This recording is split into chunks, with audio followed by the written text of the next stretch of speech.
اعوذ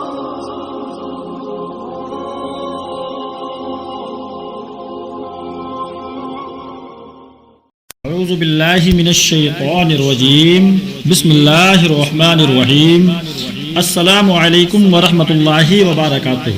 ناظرین، آج میں آپ کی خدمت میں حضرت ابراہیم علیہ السلام بابل سے شام تشریف لے گئے کا قصہ لے کر آیا ہوں۔ مہربانی کر کے ایک بار پورا ضرور دیکھ لیجئے اور ہاں کامنٹ میں ضرور بتائیے گا کہ آج کا ویڈیو آپ کو کیسا لگا، اور اپنی رائے کا کھل کر اظہار کیجئے۔ یاد رکھیے، الفاظ آپ کی شخصیت کی پہچان ہوتے ہیں، لہٰذا مہذب اور خوبصورت الفاظ کا استعمال کیجئے۔ ویڈیو پسند آئے تو لائک کیجئے، اور اسی طرح کے اچھے ویڈیو دیکھنے کے لیے ہمارے یوٹیوب چینل TR وائس کو سبسکرائب کیجئے اور زیادہ سے زیادہ شیئر کیجئے۔ چلیے تو آج اس خوبصورت ویڈیو کو اسٹارٹ کرتے ہیں۔ حضرت ابراہیم علیہ السلام بابل سے شام تشریف لے گئے۔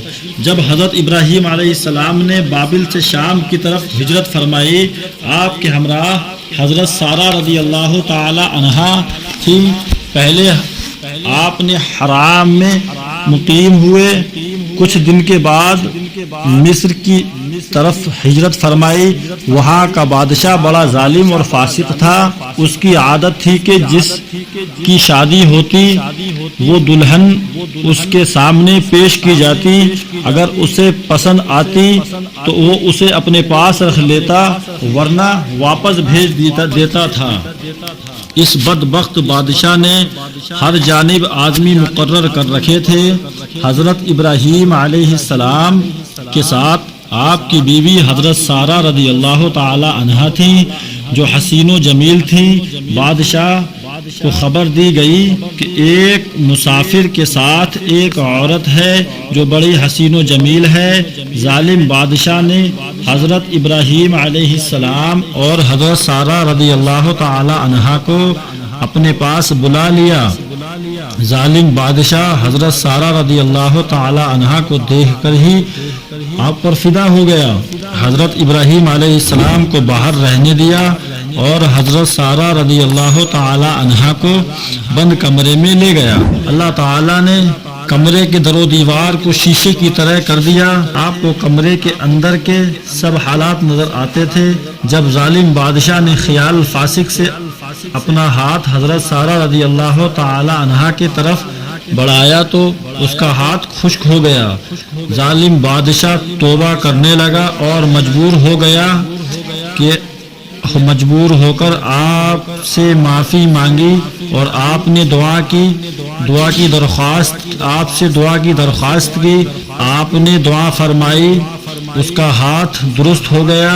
پھر شیطان نے وسوسہ ڈالا اور آپ کی طرف ظالم نے ہاتھ دراز کیا تو پھر اس کا ہاتھ خشک ہو گیا۔ اسی طرح جب اس کی نیت خراب ہوتی اور آپ کی طرف ہاتھ بڑھاتا تو اس کا ہاتھ خشک ہو جاتا تھا۔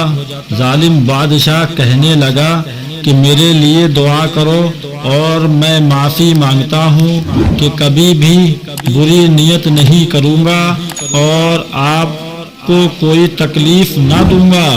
آپ نے دعا کی تو اس کا ہاتھ درست ہو گیا۔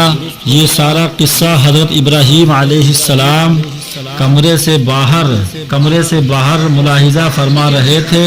ظالم بادشاہ نے حضرت سارہ رضی اللہ تعالی عنہا کی یہ کرامات دیکھ کر اپنی ایک نیک و پارسا کنیز حضرت ہاجرہ رضی اللہ تعالی عنہا کو حضرت سارہ رضی اللہ تعالی عنہا کو خدمت میں دیا۔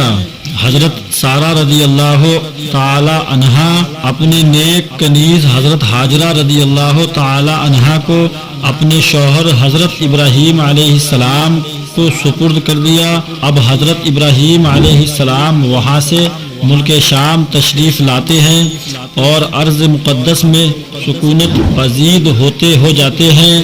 حضرت سارہ رضی اللہ تعالی عنہا سے ابھی تک کوئی اولاد نہیں ہوئی، اس لیے حضرت سارہ رضی اللہ تعالی عنہا نے اپنی نیک و پارسا کنیز حضرت ہاجرہ رضی اللہ تعالی عنہا کو اپنے شوہر حضرت ابراہیم علیہ السلام کو بخش دیا۔ تو دوستو آج کا ویڈیو بس اتنا ہی ہے، آگے کا بیان ہم آپ کو اگلی ویڈیو میں دکھائیں گے انشاءاللہ۔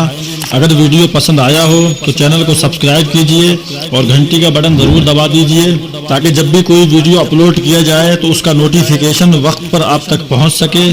شکریہ۔ میرے بولنے میں کسی بھی طرح کی کوئی بھی غلطی ہوئی ہو، آپ گواہ ہو، میں اللہ تبارک و تعالی کی بارگاہ میں سچے دل سے توبہ کرتا ہوں۔ استغفر اللہ ربی من کل ذنب واتوب الیہ۔ السلام علیکم ورحمۃ اللہ۔